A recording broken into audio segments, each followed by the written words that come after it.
இன்னைக்கு சக்கரை பொங்கல் நல்லா டேஸ்ட்டாக எப்படி வைக்கிறேன்னு பார்க்கலாம் வாங்க. நான் ஒரு சின்ன டம்ளருக்கு 1 டம்ளர் அரிசி எடுத்திருக்கேன். உங்களுக்கு தேவையான அளவு நீங்கள் எடுத்துக்கோங்க. நம்ம எந்த இதில் அரிசி எடுக்கிறோமோ அதே இதில் அரை கப்பு பாசிப்பருப்பு எடுத்திருக்கேன்.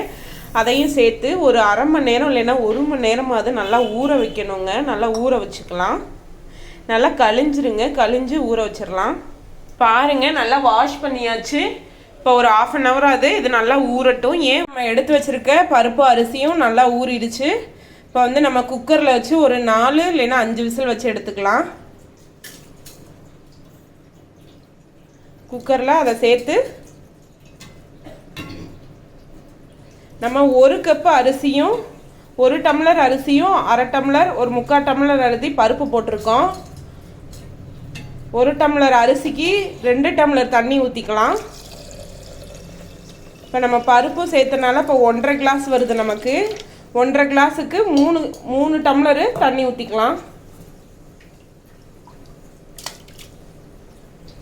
பாருங்கள், தண்ணி ஊற்றிட்டு ஒரு பிஞ்ச் அளவு உப்பு போட்டு நம்ம ஒரு 4 இல்லைன்னா 5 விசில் வச்சு எடுத்துக்கலாம். 4 விசில் வச்சு எடுத்தாச்சு. நல்லா நமக்கு கொலைய வெந்துருச்சு. இப்போ நம்ம இதோட நான் ஒரு சின்ன கிளாஸுக்கு நல்லா கெட்டியான பால் தான், ஒரு சின்ன கிளாஸுக்கு 1 கிளாஸ் எடுத்து வச்சுருக்கேன். அதை இதோட சேர்த்துட்டு நல்லா கிளறி விட்டு கொஞ்சம் பாலில் நல்லா வேகட்டும். நம்ம பால் சேர்த்து செய்யும்போது இன்னும் டேஸ்ட்டு சூப்பராக இருக்கும். பாருங்கள், வெல்லம் எடுத்து நான் தட்டி வச்சுருக்கேன். நல்லா உங்கள் தேவையான அளவு நீங்கள் வெல்லம் சேர்த்துக்கோங்க. ஒரு சிலர் நல்லா இனிப்பாக நிறைய போடணும்னு நினைப்பாங்க, ஒரு சிலர் கம்மியாக இனிப்பு போடணும்னு நினைப்பாங்க. உங்கள் தேவையான அளவுக்கு நீங்கள் இனிப்பு சேர்த்துக்கோங்க. பாலில் நல்லா வேகட்டும். ஒரு 3 ஏலக்காய் எடுத்து நல்லா தட்டி வச்சுருக்கேன். அதை இப்போயே சேர்த்துடலாம். சேர்த்துட்டு நல்லா கிண்டிட்டு ஒரு 5 நிமிஷம் வேகட்டும். நல்லா மையமாக வெந்துருச்சு. இப்போ கொஞ்சம் கொஞ்சமாக நம்ம வெல்லத்தை சேர்த்து நல்லா கரைச்சி விட்டுறலாம். வடிகட்டி சேர்ப்பாங்க. நம்ம இன்றைக்கி அப்படியே தான் போட போகிறோம். இதில் மண்ணெலாம் இருக்காது இந்த வெல்லத்தில். அதனால் அப்படியே சேர்த்துக்கலாம். சேர்த்துட்டு கொஞ்சம் கொஞ்சமாக சேர்த்து கலந்து விட்டுக்கலாம்.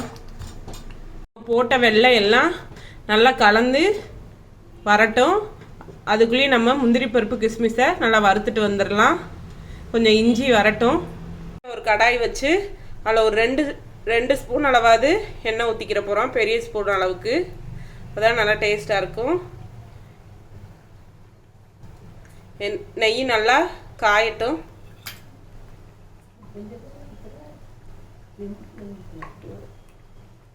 ஸ்டேஜில் நான் ஒரு அரை மூடி துருவி வச்சுருக்கேன் தேங்காய். அதையும் இதோட ஆட் பண்ணிவிட்டு நல்லா கலந்து விட்டுறலாம். நல்லா கொஞ்சம் நல்லா கொதிக்கட்டும்.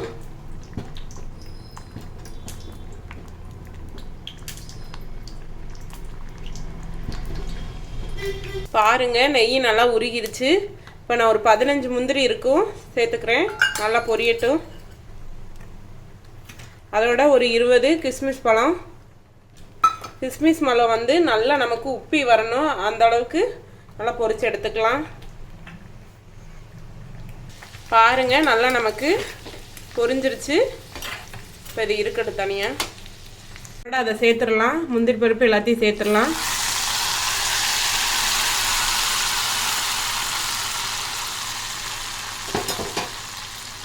அவ்வளோதாங்க, நமக்கு சக்கரை பொங்கல் சூப்பராக ரெடி ஆயிடுச்சு. இதே மாதிரி நீங்களும் செஞ்சு பாருங்கள். எப்படி இருக்குன்னு கமெண்ட்ஸில் சொல்லுங்கள். லைக் பண்ணுங்கள், ஷேர் பண்ணுங்கள், சப்ஸ்கிரைப் பண்ணுங்கள்.